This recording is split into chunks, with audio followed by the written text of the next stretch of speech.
Hello, hello, hello. This is Truth Be Told. This is Dr. Walter Aka. All right, this is Leroy Horton, and we've got a special guest in the building. Not to sound like the Breakfast Club, but we've got one of the great talents in dentistry to come out of the greater Seattle area. We've got Dr. Marcus Rhodes, who's been a longtime friend, colleague, mentee of mine, and I'm excited to get him on. So, Marcus, tell us a little bit about yourself to introduce you to the audience. Oh wow, that was a great intro. Yeah, you never say that about me. But as Leroy said, I've known Leroy, man, it's going on almost 20 years now. Almost, yeah. That's awesome, man. But That's awesome. yeah, we're both from the Northwest. I'm originally from Tacoma, outside of Seattle. Moved around a lot, around the whole Seattle area. But I've been here in Texas a little over 5 years now. Um, Moved to Texas about 2019, right before the pandemic. Right in the pandemic, I felt it was the best time to branch out and go into full startup mode with my practice. Been at this now, ownership for about 4 years. And it's been a roller coaster, but a lot of great times, some bad times, but ultimately worth it. And Actually, when I first moved to Texas, I had the chance to work with Dr. Aka, which was Yeah. great, over at in the Heights, and that was It's it's a small world how us three are sitting here now. well, I Uh, I you want to know, say I want to say you, Marcus, Dr. Rhodes, introduced me to Dr. Horton. did I? Maybe Yeah, I did. because you Okay, were like, okay. "Hey, I know a Oh, guy that okay, could really come on to the podcast and talk about his okay, experience, and he might be trying to go into perio." And I was like, "Oh, say okay. less." So you actually kind Yeah. of made this connection Oh, happen. okay, okay, okay. Yeah, I yeah, guess I Yeah. didn't realize that. yeah, Like, yeah. Because I remember lots transpired that's since it. So then. you made this connection happen, man. But Oh, no, cool. honestly, Inspire is the name of your Hmm. practice in the Houston Yes, area, right? yes, And that's it's correct. I mean, when I say that there's nothing bad I can say about the way you've done the whole aspect of practice and ownership and private practice, I think it's incredible because I see your stuff on social media all the time. I actually know one of your assistants, and man, Hmm. when I say she brags about how Hmm. happy she is, and that's Yeah, tough. We know yeah, that assistants are miserable Yes. 24/7, yeah, always want to yeah, raise, always want this, yeah, and she's yeah. completely just talking about how great it is to work with you and stuff. So that speaks Mhm, to your character and mhm. just like a little niche that you've created where you actually Yeah. have made it comfortable for people to be in your office and want to Hmm. work in that office. You know what I mean? Yes, yes, definitely, You definitely. know. But yeah, Dr. Horton, start off the question. I think we need to just kind of ask him. We're not going to take it easy on you, even though we're friends. All We right. need to Yeah, know your yeah, transition from yeah. corporation to was it Mhm. HMO or Medicaid? Uh, Uh, well, are you referring to when I was working with PDS Yeah, or when you worked working with with them? PDS, Yeah, yeah, where yeah. you Yes, worked prior to that, and yes, now that yeah, you're kind of private, right? So you've gone through the gambit, correct? yes, yeah. So as an associate, I actually originally worked with Leroy and his partners back home in Seattle area Okay, okay, in group practice. okay. And I would say, let's see, I think it was about maybe a couple years in or so. Um, Leroy and I even looked at, even partnering in another practice. And That was a whole another story to get into, but didn't work out. And then While I was working with Leroy, I even looked and started just for actually a couple weeks. I went and worked with a corporation that had kind of a Medicaid based model. Okay. And I only lasted there about a week. Tell us, And tell us why. well, I think we were actually seeing sometimes to me, I really like to keep integrity, especially my patients. And I seen a lot of things that just in my view was not ethical. Mm, And I couldn't sleep well at night. If I felt like the standard of care wasn't being delivered to patients. And I didn't like the system. You know, they honestly, I think they kind of tricked me. The numbers were looking great on paper as far as money wise. You know, it's gonna be more money than I've ever made. You know, they laid out the red carpet for me. I did the work and interview. They must have set it up. They must have set it up like to make it look like something it wasn't. So my work and interview, I thought, oh wow, this is great. The patients are great. The staff is great. Systems are in order. I see good care being, patients are being taken care of. But my first day on the job, immediately it was a full 360, something different than what I experienced in my work and interview. I mean, it was Go in depth with that. What a happened the little first more in day? depth. I say just in general, one of the big things I seen, you know, being Medicaid based, I definitely understand you gotta see a lot more folks during the day for them to pay their bills and things like that. I knew that coming on, but it was, you know, I was looking at upward like 25, 30 people just of my schedule alone. All kinds of, and I understand, and mind you, there's no hygiene. I was This is a model where the GP has to do the hygiene also. So um, you know, just procedure after procedure, hygiene. And you know, I don't want to make it seem like I'm like complaining or anything. It's great. That may work for some doctors, but I've seen a lot of corners being cut Right. um to fit in that patient demand. Just because they had the chairs there doesn't mean um, the doctor can ethically treat every patient with that care that needs to be treated. So I just seen a lot of unethical rush procedures, rushed everything happening. There was just no the assistants weren't on the same page. It was kind of chaos every day. Mm. And you know, maybe it may work if they had their systems in line and a little bit more checks and balances. And you know, maybe if all the associates were on the you know, had some sort of meeting to discuss diagnosing, things like that, get on the same calibrate together, you know. But none of that was happening. It was Can I? mainly just, yeah, go Yeah, ahead. no, can I see if I Yeah. can summarize? And a Hmm. lot of people are listening. They may go, well, what does that matter? He's getting paid Yeah. or whatever. But Yeah. you know, most people when they work as associates, they get paid off of what they do. And Correct. tell me if I'm Correct. wrong, but Yeah. some Medicaid procedures may be either $0, Hmm. right? They may be like $20 Yeah. to get a filling done. And Yeah. so this, you know, a doctor's sitting there looking and saying, okay, I need to do maybe 5 fillings within the next Yeah. like 10 minutes Yeah. Per to hour. right to Yeah. make sure that I make a lot. Yeah. So maybe Yeah. they're cutting corner, cutting fast, or they just, you Hmm. know, just slobbing stuff in there. It's not looking Hmm. pretty, it doesn't have any anatomy. And when we say anatomy, so that Hmm. your bite, it looks like a Yeah. tooth, right? Yeah. They may Yeah. not do that. You know, Yeah. there are so many things that they have to cut corners on in order to do what? Just move on to the next patient. See as Correct. many people as Correct. possible. It's all about volume, right? Hmm. Some people Hmm. will sit there and go, I'm going to go to a doctor that doesn't accept insurance, and that doctor will charge you a lot more, but Hmm. then they don't have to worry about seeing a lot more people. So Yes. you can Correct. expect a Correct. lot from them. Yeah. But if Correct. you're in a Correct. situation Medicaid, and I hate to say it like this, but you're basically you're not going to get the attention and need and time.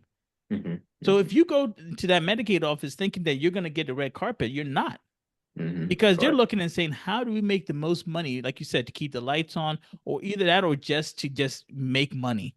Hmm. So Hmm. we may be cutting corners. We may be using pretty much poor quality stuff, Hmm. materials, Hmm. Hmm. because we have to worry about costs. We have to worry about everything.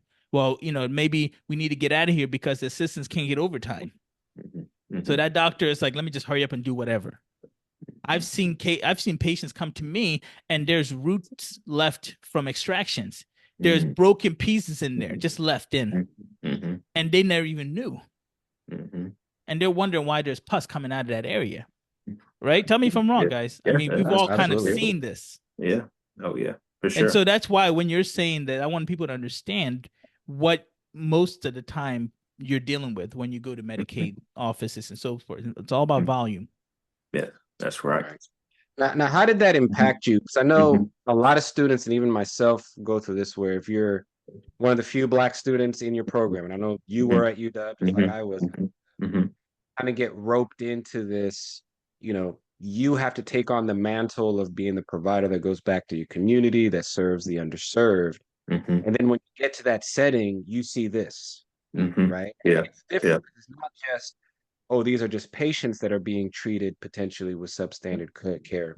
Mhm. This is my community, Yeah. Mm. whether it's your Yeah. socioeconomic community, your ethnic demographic. So how did that impact you to Mhm. be Mhm. like I want to be a part of this solution, but not like this. Mm. Yeah. Yeah. I mean, Yeah. Yeah. Just kind of echo. I kind of initially thought also when I was going through school, I would graduate and maybe even work in community dentistry and make a career of it. So I actually, when I was in my AEGD program, um, I was working at a community health center, and I also had a moonlighting job that seemed Medicaid. So definitely that moonlighting job really opened up my eyes. Very similar. We were only allowed to place amalgam, volume based. I just seen they weren't really taking care of the patients, and you have usually some sort of like office manager or clinical manager, could be a lead DA, and they're just pressuring you to see this patient, that patient. They're almost pushing you out of the room. They like got a clock on you. And it just really impacted kind of my trajectory of that I felt I don't really think this is actually a place or a career path that's gonna sit right with me. Um, I just don't see myself thriving in that type of scenario. And I really felt like I don't really think I can even advance my skills under these conditions. So um, it was kind of like I guess a rude awakening, you would say. It really, really, it did not sit right with me in some of those environments. But uh, ultimately, it kind of also led me to how I can affect my ultimate vision just with practice, and how I can kind of shape and mold that into my own practice and kind of more long-term goals. If I ever um, want to reach it back out to the community that is underserved, that's what's up. yeah. Well, here's a question for Mhm. you then. So you basically went through that, Mhm. fortunately for us in Houston, you moved down here, Mhm. Yeah. right? Yeah. And then what made Uh-huh. you decide Uh-huh. that you were going to work with Pacific Dental versus Mhm. anybody else? Because we have tons of corporations down here. Mhm. You Yeah. you had your pickings. Yeah. You could have Yeah. picked any of them. What made you want to go with that route? uh, well, honestly, I had applied to possibly, man, I went on at least, I think, somewhere around 7 or 8 interviews Mm. across town, a couple of corporations, some private practices. Um, but honestly, it was just I had came across meeting. I was lucky to meet Dr. Cradock. Honestly, the doctor and I, we really connected, and I thought, I'd really love to serve his practice. And even though it's corporate over at his practice, I felt like they were just treating patients the right way. And I kind of, I bought into his vision for his office. And that honestly, I just kind of thought the PDS thing was, it was corporate. I still thought that, hey, he had his vision for his location. So I kind of just bought into that. Okay, well, And let I'm me gonna ask you this. say, Mhm. I'm sorry, Leroy, real quick, just for Oh yeah. disclosure. Mhm. Dr. Craddock and I started this podcast together, right? So we're friends and I know him and I'm not saying anything that you aren't gonna say. I didn't tell you to say anything different, Yeah, yeah, right? yeah, yeah. There's none of This that. is a No, no, no. now I have to make sure everybody understands that No, there is no. Yeah, no yeah, coercions or yeah, anything crazy. Like this is your own yeah, words. So I just gotta yeah, say that real quick. yeah. So, That's so correct. I got a question because I Hmm. have a lot of new graduates, both GPs and specialists, Hmm. Hmm. who they graduate, they're looking for work, and they kind of get wooed by these corporate entities, right? Hmm. Now, every system has its benefits and its drawbacks, but a consistent theme that I come across is this promise of this really high guaranteed pay, right? Oh, they say I'll make, 300,000 a year, 400,000 guaranteed, blah, blah, Hmm. blah. Yeah. And I know when me and you talked, there was some conversation about the initial pay scale. Hmm. But the more we dived into it, like there was a long, like logarithmic, algorithmic Yeah. equation that Yeah. determined it.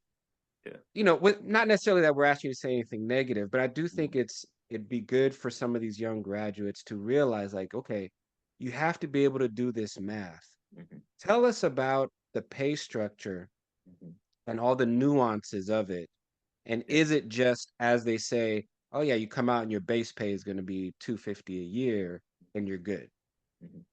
Yeah, well, definitely in my experience, with the two, kind of corporate type jobs I worked at, and even just kind of speaking to more like a PDS, um, yeah, I mean, your first few months, you definitely gotta you do usually have some sort of base level, and that's kind of set there to get you familiar with the practice, go through their training at the practice, and even on the corporate level when you go with other dentists across the states. You guys meet up in a corporate spot like Irvine, like for PDS.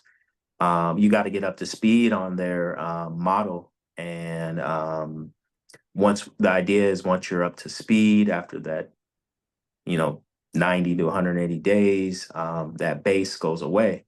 And I do recall with PDS, it is a kind of a complicated math equation they got going on there. Where after that 90 days you got to reach that bottom line, and either you're below or you're ahead, and depending on where you're at they run some sort of formula. Honestly, I just don't remember it off the top of my head. And I remember even once when I was there, working with PDS, uh there's some sort of like portal they have where they run the numbers for you, but it still didn't really make any sense, honestly. So uh, e- it- to reach these high levels of income, and just a disclaimer, I do have friends who've also worked with PDS, been owner doctors, sold, but um, at the end of the day, I would never be sold on that you're going to make this crazy income, especially within your first year or two. I've known doctors who've been there 7, 8, 9, 10 years, and they've never seen those type of crazy numbers, even as owner docs. Um, I also know doctors, who have worked there, who've, I guess, been kindly escorted out, who were, Wait a who, minute. You can't brush over that. You can't brush over that. Don't do that. You so, see, you can't brush over that. Like you made so it seem this like we is, were in some kind of like club and they were all right. acting a fool and the bouncer took them Well, out. What are you well, talking let about? me just say, I knew a owner doctor, and they were reaching some crazy numbers that, production wise, owner doctor. But that doctor wasn't ethically doing so. So they got shown, escorted out quietly, because they were, doing unethical things to reach those crazy income numbers for their practice. So, Uh, um, well, so it sounds like PDS. Here's a good thing for them. yeah, They yeah. have somewhat of like standards. This sounds like they right? do have some standards at a certain point. Yeah, so we Yes, have to be yes, honest. We have to be yes, honest on yeah. both Gotta be levels. honest. They do have some standards. They have Yes, some standards. They didn't go, oh, yeah, the money's coming in and who cares yeah, about the unethic behavior. They have yeah. standards. Yes, that's Okay. correct. That's Let correct. me ask you a question. This is something I've always wanted to ask, and I think you and I have talked in the background about this, but I Okay. want to ask you this. As somebody who's a specialist and Hmm. has worked and is working with PDS, Hmm. and somebody who's a general dentist and worked with Hmm. PDS, who do Yeah. you think they favor more? The specialist or Hmm. the general dentist? When it comes to your Hmm. overall, like, because you had to refer Hmm. to us, right? You had to refer to me, Yes. Yes. right? So what did they Yes. push you to do, and how did that whole entire Yes. dynamic look like? Um, Honestly, I think it works a little bit more in favor towards the specialists. And I say this based on especially going to Irvine and just kind of being within the system. Um, n- Unless maybe, I have heard of there's a couple owner doctors who do some specialty things, some implants or some large cosmetic cases and things like that. But more as far as associate level, they definitely want you to be a specialist within general dentistry, especially if you're a general dentist. They want you to really, really excel at CEREC, same day crowns, inlays, onlays.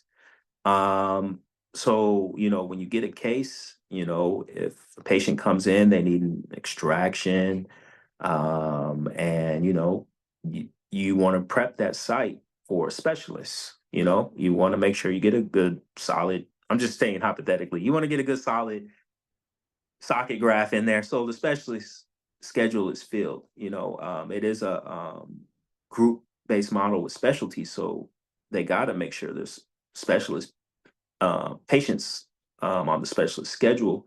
If the general doctors are taking all the procedures from the specialist, then that model would be working against itself.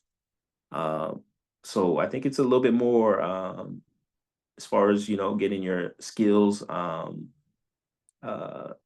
excelling in terms of specialty. You got to kind of humble yourself and learn to be a great general doc within that model, I believe. Okay. So you're in Texas now. You've Hmm. worked in a couple Hmm. different settings, both back here in Washington and in Yes. Texas. Yes. And at some point you say, you know what? None of these places fit my vision 100%. I Hmm. got to take it my own way. Yes.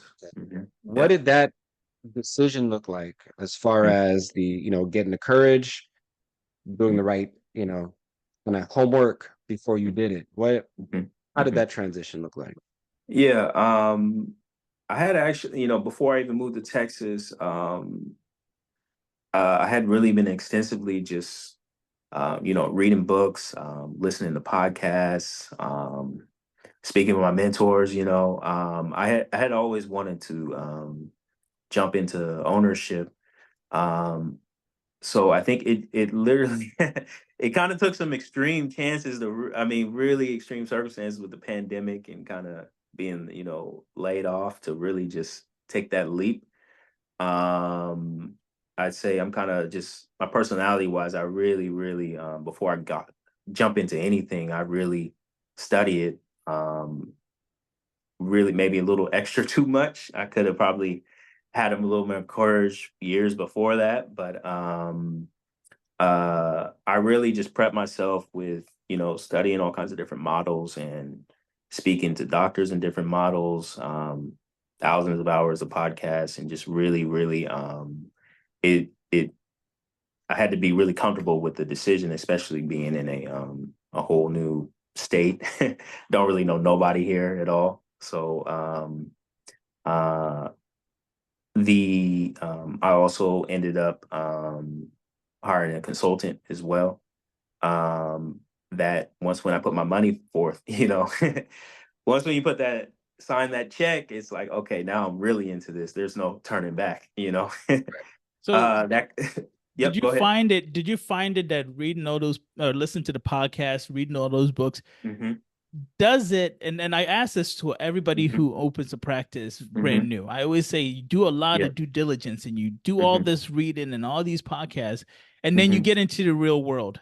Yeah. And then you Yeah. realize, Yeah. did all that stuff help? Or was it still like, what the heck am I doing? Right? I would say, if anything, it kind of helped me just make the decision. Okay, there it is. I'm gonna be honest Yeah, because you don't really know until you're in the fire. that's it. Once you're in the fire, then it's now okay, wow, now we're really in this. Yes, It's gonna be a lot of trial and error. that's it. Once you're in the fire, it honestly just kind of helps with your psyche feel a little more comfortable. Okay. No, no, no. Yeah, Thank you yeah, for that because I yeah, feel like a lot of yeah. people will sit there and it's what's that? What's that saying? Analysis paralysis. Yes, Oh They'll yeah, yeah, paralysis by analysis. Yeah, yeah, yeah. paralysis yeah, by they'll sit there and they'll read all these books. They'll do all these yeah. podcasts, and it's like 7 years later, they're still reading books and doing right? But they never jump in. And I'm Yeah. just like, listen, you will never be prepared. Based Yes. on everybody I've talked Yes. to, all the people we've talked to, Leroy himself and other people who are friends of mine who started practices, they're like, this is Yeah. just you just go and go, okay, let's just see what happens after a Yeah. while, right? You Yeah. come in initially Yeah. thinking you're ready, Yes. but then Yep. you just go, Yeah. let's just see what happens, Yep. That's correct. That's Right. correct. Right. And you Yeah. got a consultant. So Hmm. for those of Hmm. us that may not have used consultants or don't know, like what does that Hmm. entail? Hmm. Yeah. So I used a consultant who it's kind of they do, especially with a startup. They're kind of more startup focused. Well, not kind of. They are startup dental practice focused. So they kind of hit it at different uh well, there's kind of different tiers. So essentially they help you find a location. They got a specialist in location based. They got a specialist who works for your financing, speaking to the bankers, how to properly get that set up. They have specialists who look at oversee your construction. They have a specialist who helps you evaluate the equipment, the supplies. So it's kind of full service essentially.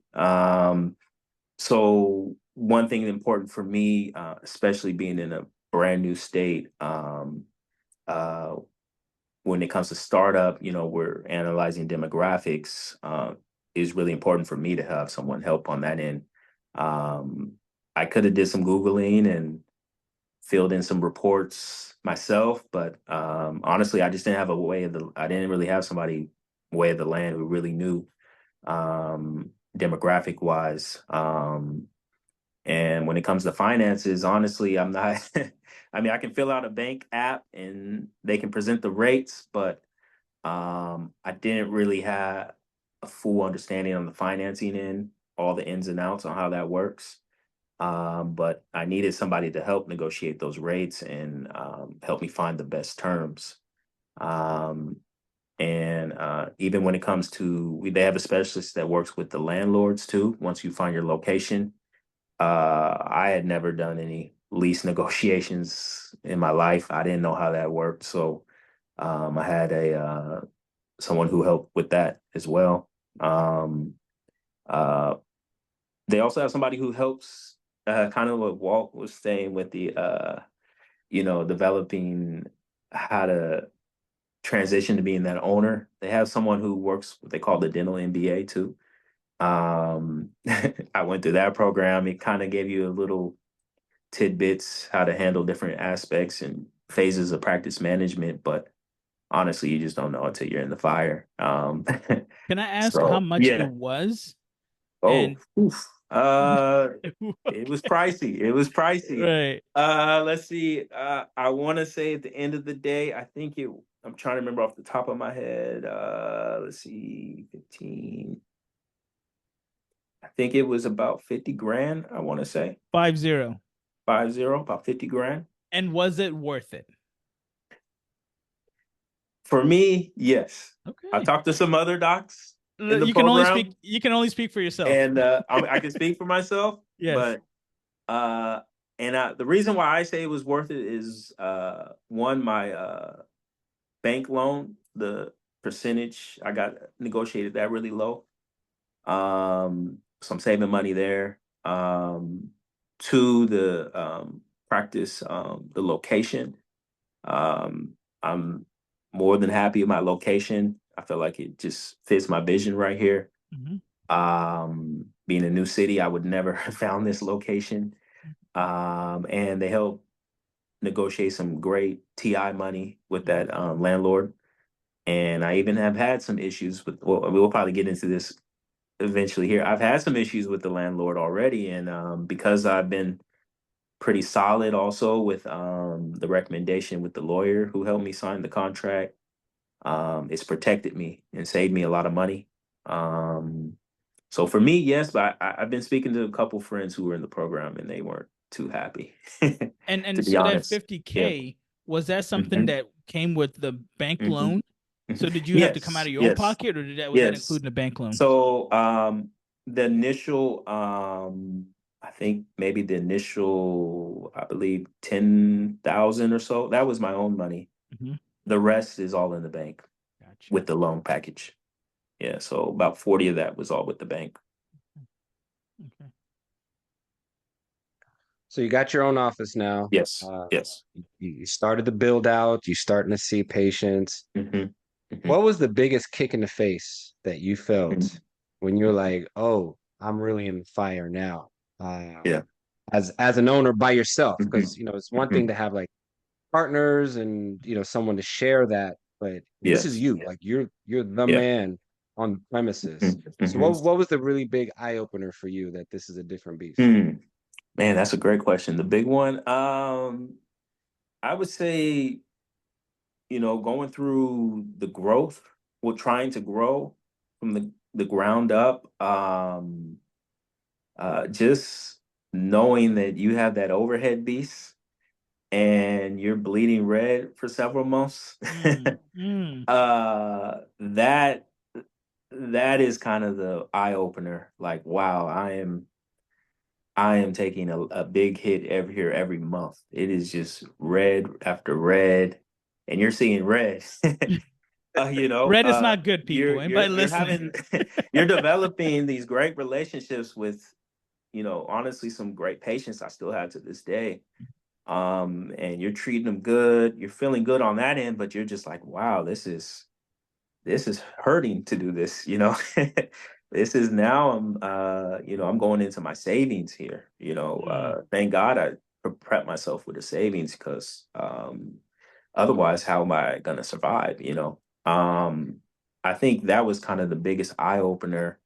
um and then number two was uh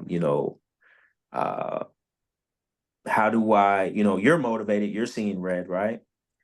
How do I motivate the team to buy into the vision, stay course, because it's especially during those earlier days, it's very demanding, you have a smaller team, so there's a lot of demand to be not only to instill some motivation within them, but to keep them positive and stay motivated to deal with that demand because they can go down the street and work way less hard.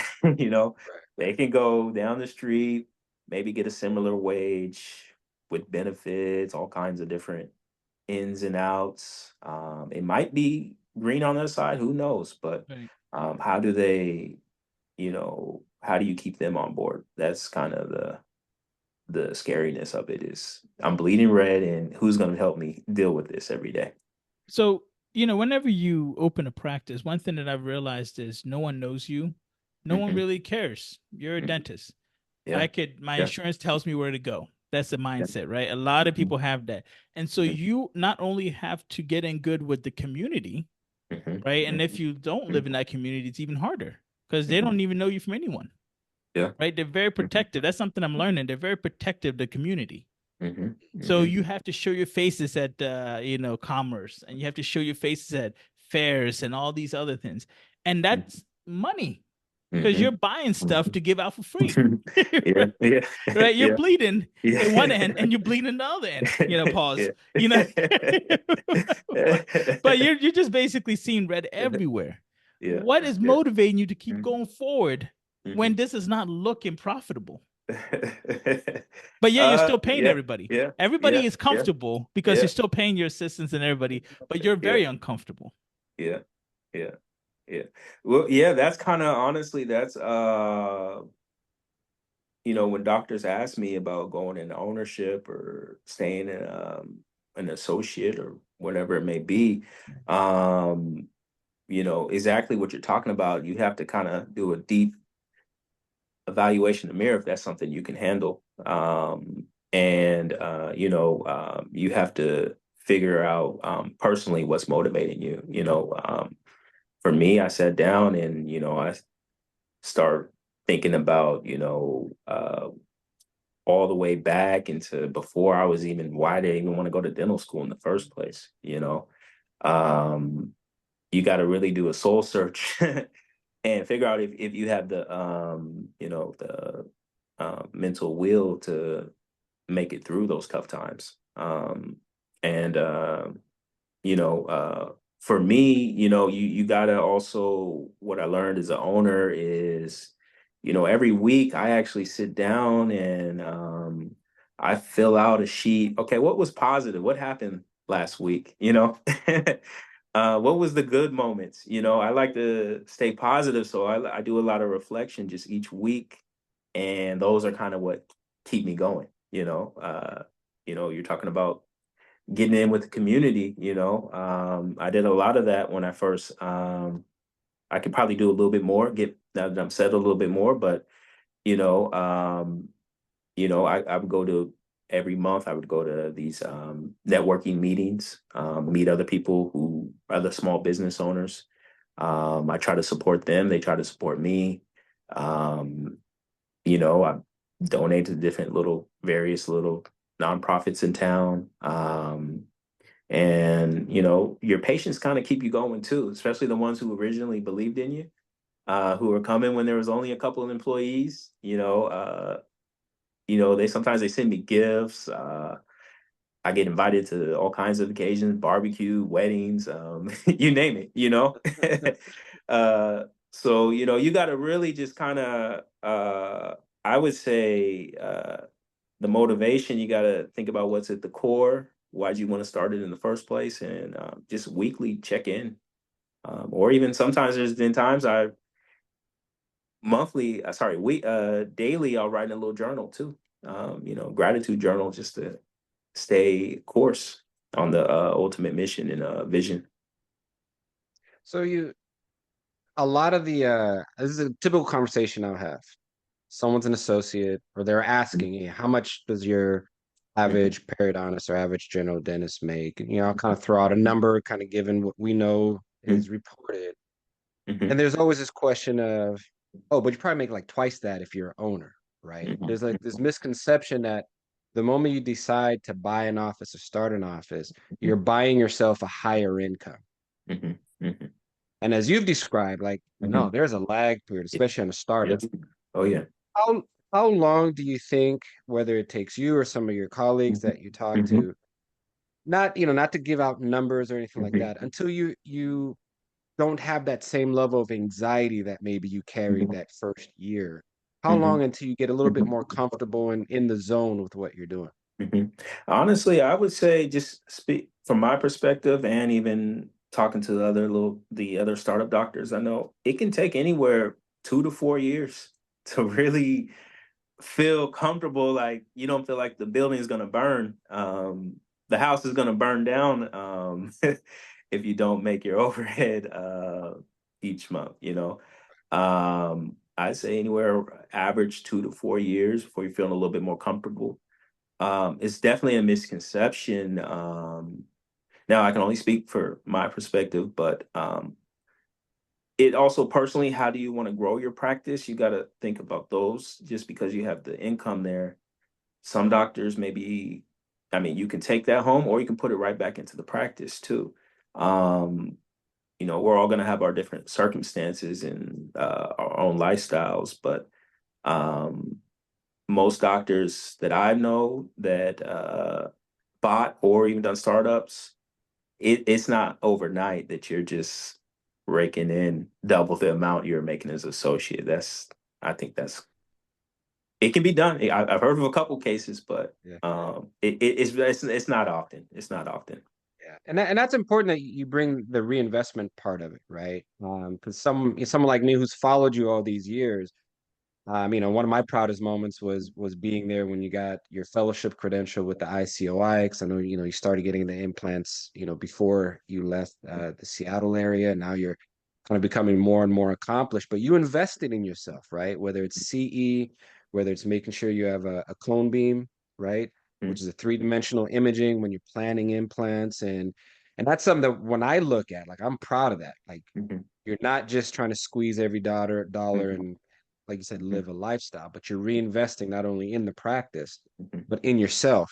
mhm, Is that, do you think, the primary way to establish yourself as a premier? 'Cause it's one thing just to be a dentist in the mhm, area, mhm, but you're becoming a premier provider mhm, in the mhm. area. And would you say that reinvestment in yourself and your office is kind of like one of the major ways to do that? Uh, definitely, definitely. One thing I also wanted to not only invest in yourself, I want to throw in investing in your team also. Um, they got to get an you got to educate them as well and make sure they get tools and resources that help them excel at their job. Um, in my office, we try to, one of our values is a growth mindset, not just with the practice, but personally. I want everybody to grow. You know, it is a little uneasy if you do invest in a team member and they leave. That's kind of the nature of the beast, but everybody has to grow in our practice. So um, rather than chasing kind of short-term money, I know it may Mm, be tough on some doctors. You got that overhead beast. But if you really invest back into the practice, your education, the team, I think long term it's best. I kind of have more of a mindset of more of it's a marathon, not a sprint. So if you kind of have that mindset, you'll actually start to. It's like a snowball effect. You start to see your patients, other people in the community start to really buy into what you're doing, um, and you start seeing those cases you like, and I think it's really important to invest back into the practice and the team first. Otherwise, I think you might phase out pretty fast.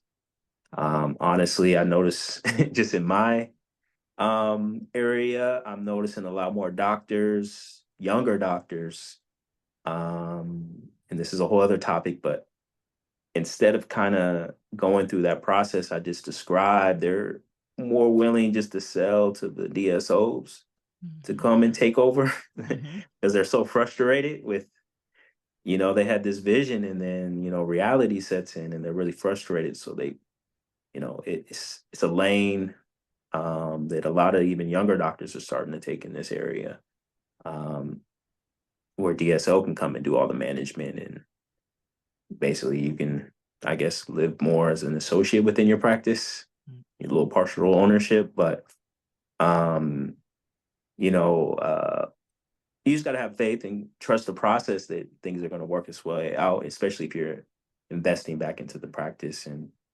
ultimately, it's going to help the patients. And long term, you'll start to see I guess, the more higher. I mean, each year we're more profitable, right. even even after investing back into the practice. Each year, it just so it can be a slow grind, but it's worth it. Nice.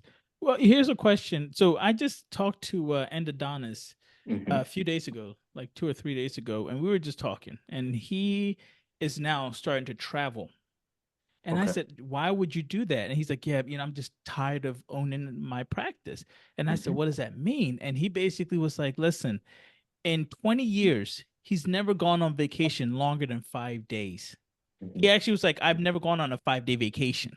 Hmm. And I was like, Hmm. "What?" He's like, Yeah. "Yes, because if I go, I'm losing not only revenue, but how am I going to pay my assistants when I'm not making any money?" Hmm. And he was kind of breaking all that stuff down. And I realized that even when you're going for 5, 10, 15, 20 years, you still have to kind of think back to how you started and realize that this is literally an uphill battle every day. And you have to realize, and the people that are with you, Mhm. family has to realize it's a 24-hour a day job, 24/7 day job, right? Where you can get emergencies. You're still dealing with stuff when you come home. Mhm. And it Mhm. made me think about relationship with our loved ones. Mhm. And I ask you that, and Mhm.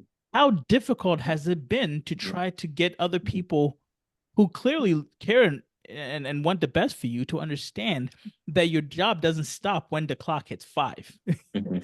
Yeah, yeah, right? And all the yeah, patience that go along yeah. with it. I mean, Leroy and I, we've had, beautiful long conversations about this, but I want to Mhm. ask you, Yeah, how does that look yeah, when yeah. you have family members, loved ones that are sitting there going like, man, when are Yeah. you done working?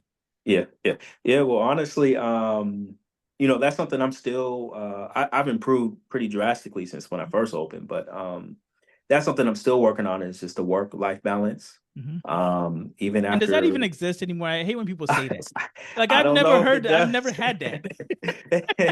I'm working Yeah. and life is happening. Yeah, I mean, I'm someone that once when I get locked on like a some sort of, it could be any not meaningless, but it can be any Project, yeah. task for the office Right. project. I'll come in on the weekends. Sometimes I say, oh yeah, I'll go in for a couple hours. All of a sudden, I'm here for 5, 6 hours. It's definitely been it's not easy. I'm lucky. My wife is really understanding, Yeah, it and is. she understands the vision and supports me on that. Um, and at the time, honestly, she was in school too, so she has you know her what she's been working on. She was in school, so um, but you just have to force. You sometimes just gotta. How do I say it? You have to be able to turn that switch on and off. Okay. And that's something you have to learn how to do. You could be actively sitting there watching TV, your significant other, but your mind may be on the practice. Yeah, it is. Yeah. So you have to learn how to with your friends and families, learn how to turn that switch on and off. Mm. Even after we finish up today, our plan today is to go visit my mother-in-law and go have lunch. The simple You stuff. the simple things. You gotta learn how to just force those things in there. And I don't really have an exact science or answer for your question, but it's something over time you get a little bit more comfortable with dealing with, and you definitely have to have that support group who's uh, willing to endure that sacrifice with you. But I also want to add, this isn't something, my vision long term is at some point, if my systems in order in the office are right, I couldn't personally be that doctor that 15, 20 years who um, didn't take no vacations. More than 5 days. That's not me. So a lot of the I think I probably heard it from a podcast, but if I go in a weekend and put in 6 hours, 8 hours of work, it's because I'm thinking long term. At some point, I'm just front loading the process. I'm putting in this work now, so later on, um, I can have that availability and freedom with my family or friends in the future. Um, so I feel like I'm putting in a lot of work, especially this first few years of practice. I'm putting a lot of extra work on the weekends when nobody's watching you. Um, uh, so in the future, I can have a little bit more freedom because definitely as a practice owner, one of the benefits has been the freedom, even though it's been tough. I've traveled. I mean, you can ask Leroy. I do a lot of traveling. I don't know how I fit it in, but there's been a lot of travel these past quite few years. It can be CE, friends, family, Weddings. weddings. Yeah. Yeah, I got married earlier this year. We Yeah, were, congratulations. even though overhead and collections was low, but we still survived because I had put in so much work previous years. in the practice to where I was able to um comfortably go get married, you know. uh so that was like, with the wedding and the bachelor party, that was a good 2 weeks off earlier this year, and even the honeymoon took some time off. So uh it's not all grim. I want to just make it clear. Right. Not every doctor is grinding with 15, 20 years without at least 5 straight days of vacation. If you have But so yeah, you've painted this picture that your practice is your child, yes, and it yeah, requires nurturing, time, commitment, sacrifice, right? yeah. I know you mentioned that potentially you had a story with the landlord that I kind of want to segue into, because Hmm. one of the difficulties of being an owner is you're doing all this, uh, front loading the effort and the both spiritually, physically, and so forth. Hmm. You're working on your own temperament, you're doing positivity journaling and all that stuff so you can stay in this mind state, in this Yes. zone. And you might get some buy-in from your immediate team members, or at least some of them, but Hmm. most everyone kind of operates on their own self-interest, right? Like you said, some Correct. assistants might leave for $1 more down the street. What is it like? And maybe you could share this as a, Hmm. through the allegory of your story with your landlord, when you just feel like, hey, I'm just trying to be a good citizen, be a good person in this community, Hmm. and you run across someone that, for no other reason that you can explain, they're being obstinate, difficult, Hmm. shady with you, and you're just like, man, I'm just trying to be a good dude in this space. Yeah. Why are Yeah. you doing me? Right? I think Yeah. maybe this landlord story, you don't have to give too many details, Yeah. but Yeah. it's a good example of how you can do everything right, but you can't always control other people. Hmm. Correct. And how do you react like that as an individual, or react to that as an individual? Hmm. Yeah. Yeah. I mean, I hear exactly what you're saying. I mean, it could be not even just the landlord. It can be, anybody in the industry you're dealing with, different companies, supply vendors, all kinds of things. And there's always, or even some patients, you feel like you give it your all. You're just trying to be a genuine, honest doctor, and they go and rip you in a review. uh, but you know, I'm thinking about the landlord. Once again, I kind of don't have an answer for how you kind of just develop, I guess, a little bit more. You just get more at ease that there's going to be these negative influences that are just out of your control. It's going to piss you off, honestly, but I don't really have a great way to answer how you deal with it. But So what happened yeah, with your yeah. So my landlord? landlord, And, there's and been the, quite a few things. Well, one thing is we did negotiate really good TI money. And my landlord, I was depending on that money based on my strategy, how I would pay the team, do the marketing. And the landlord was essentially just, I mean, the delay on the TI money was uh I think we were looking almost like 9, 10 months into the being in the space. And So what's TI money, real quick, just so people tenant know? tenant improvement money. So you Okay. can negotiate if you go into especially like a brand new space like mine.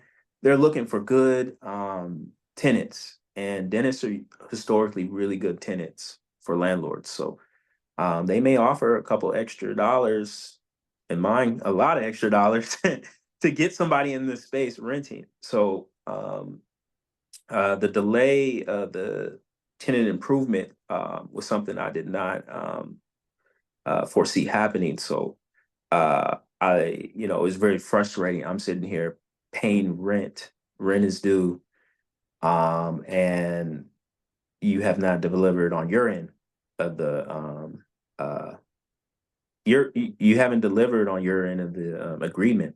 So now we have to get the lawyers involved now, or it's I cannot afford getting my lawyer involved at this moment. No, so I gotta just wait and stay patient until the money arrives.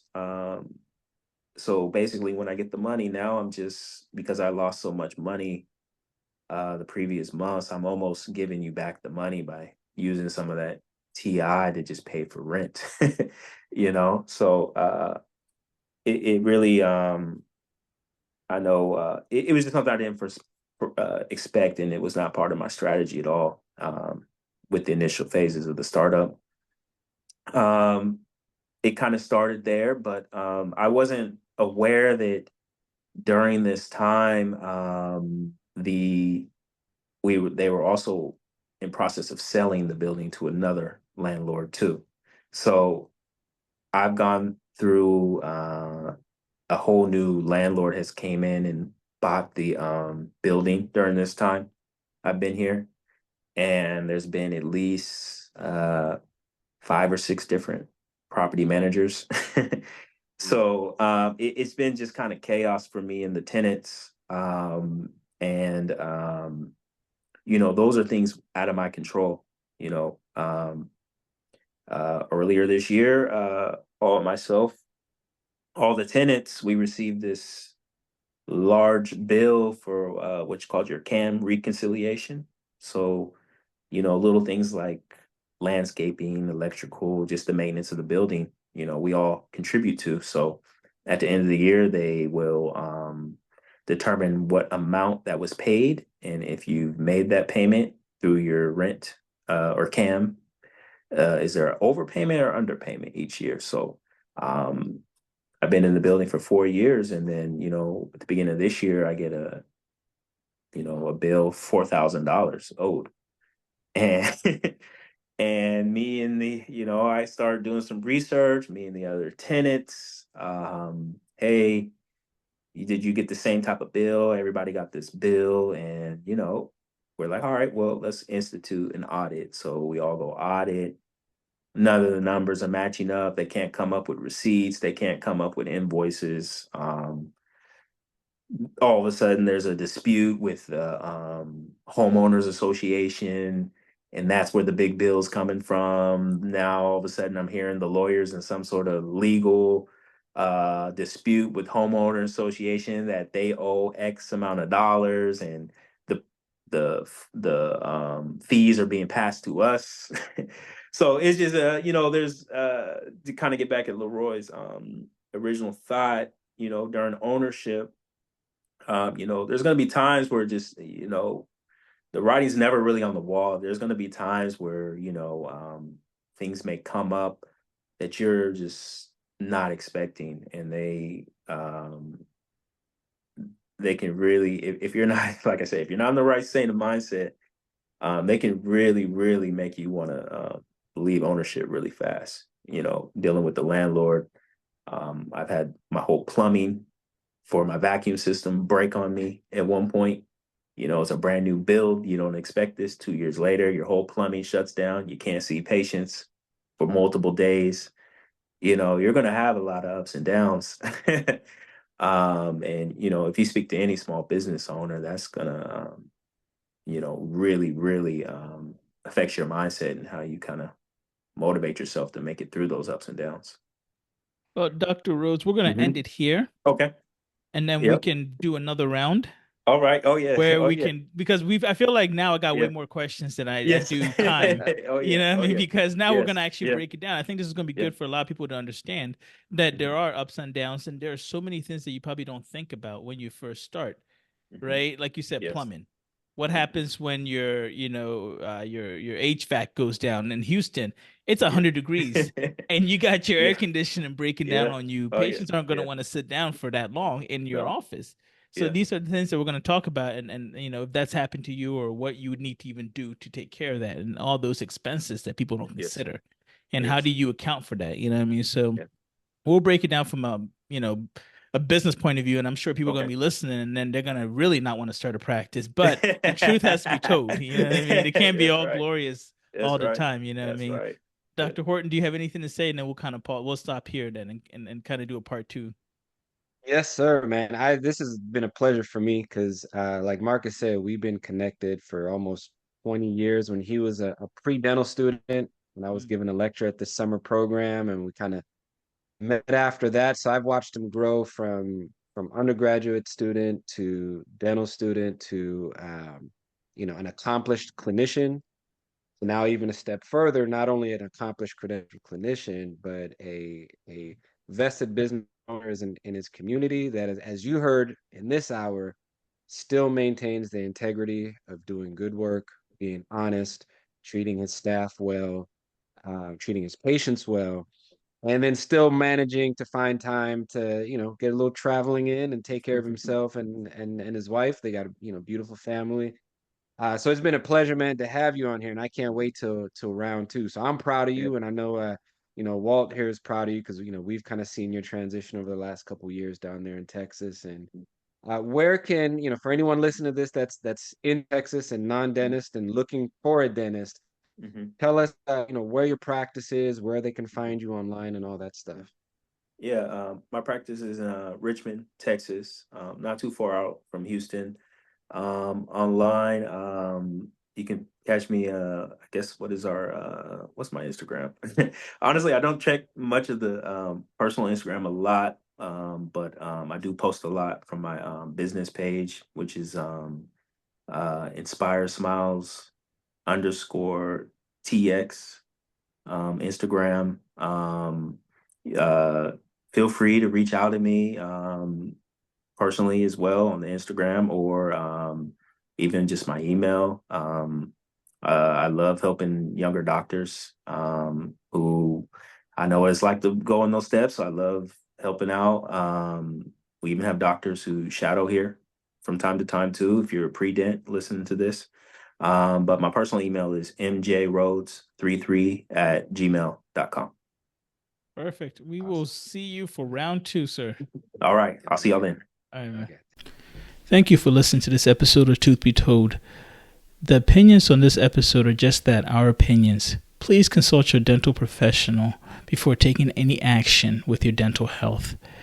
If you have any questions about anything you heard on this episode, please contact us at Real Dentist with an S. That's REAL Dentist with an S at gmail.com. We would be very happy to return any message that we receive because we love the communication that we have with our listeners.